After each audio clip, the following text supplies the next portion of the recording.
दोस्तों IT department की तरफ से आया नया अपडेट। इनकम टैक्स रिटर्न में देरी हो तो क्या करें, तो पूरा डिटेल में जानने के लिए बने रहिए मेरे साथ इस वीडियो के एंड तक। भारत में करदाता कर के भुगतान के पश्चात इनकम टैक्स रिफंड का इंतजार करता है। भारत का इनकम टैक्स विभाग प्रत्येक रिटर्न के पश्चात रिफंड की तैयारी शुरू कर देता है।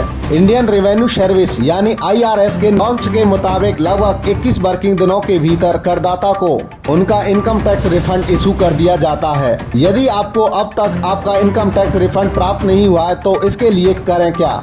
इसके कई कारण हो सकते हैं। इससे पहले कि आप रिफंड ना मिलने की वजह से पैनिक सिचुएशन में आ जाएं, आपके लिए यह जरूरी है कि यह देख लें online status of income tax refund क्या है।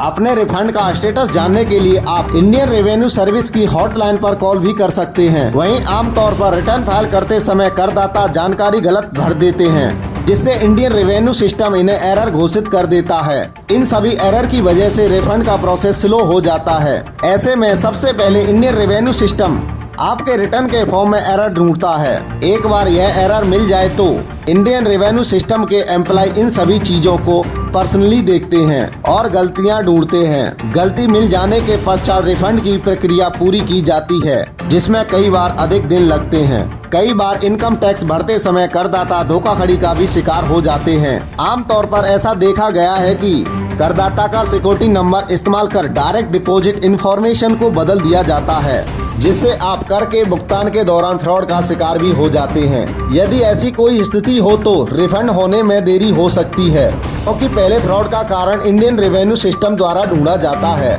उसके पश्चात ऐसे मामलों का हल निकाला जाता है।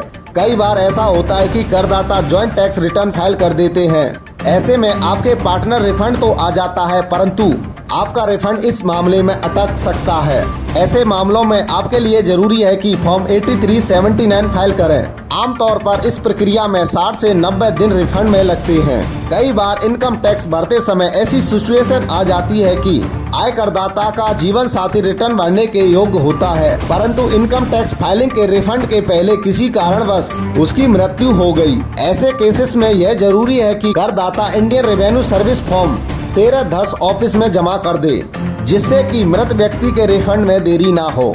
आमतौर पर यह भी देखा गया है कि टैक्स के रिफंड में देरी होने की सबसे बड़ी वजह लोगों के कम्युनिकेशन एड्रेस में अपडेट ना होना है। इसलिए करदाता के लिए है जरूरी है कि इनकम टैक्स डिपार्टमेंट में वह अपनी कम्युनिकेशन एड्रेस में अपडेट करवाते रहें, जिससे उन्हें समय पर रिफंड मिल सके। आजकल इनकम टैक्स डिपार्टमेंट रिफंड सीधे खाता धारकों के बैंक अकाउंट में ट्रांसफर कर देता है। इसकी वजह से करदाता के लिए है जरूरी है कि बैंक की सही जानकारी उपलब्ध कराएं। अपने ऑनलाइन इनकम टैक्स रिफंड को समय पर प्राप्त करने के लिए करदाता के लिए यह आवश्यक है कि वह खाता बैंक खाते की सही जानकारी उपलब्ध कराएं और यह सुनिश्चित करें कि किसी भी प्रकार का स्पेलिंग एरर या नंबर एरर नहीं होना चाहिए, अन्यथा ऐसे रिफंड में काफी महीने लग जाते हैं। कई बार करदाता द्वारा कर के भुगतान के पश्चात भी इनकम टैक्स डिपार्टमेंट आपके द्वारा भरे गए रिटर्न फॉर्म से संतुष्ट नहीं होते और उन्हें अन्य प्रकार की जानकारी की आवश्यकता होती है, या कई बार करदाता सपोर्टिंग डॉक्यूमेंट फॉर्म के साथ अटैच नहीं करते। ऐसे में जब तक इनकम टैक्स डिपार्टमेंट इन सारे सवालों के जवाब नहीं ढूंढ लेते, आपको रिफंड नहीं दिया जाता। कई बार करदाता द्वारा भरे गए रिटर्न इनकम टैक्स डिपार्टमेंट द्वारा डिफेक्टिव रिटर्न फाइल केस में रखे जाते हैं। ऐसे रिटर्न के रिफंड में कई बार अत्यधिक समय लग जाता है। इसके लिए करदाता income tax refund status online माध्यम से चेक कर सकते हैं।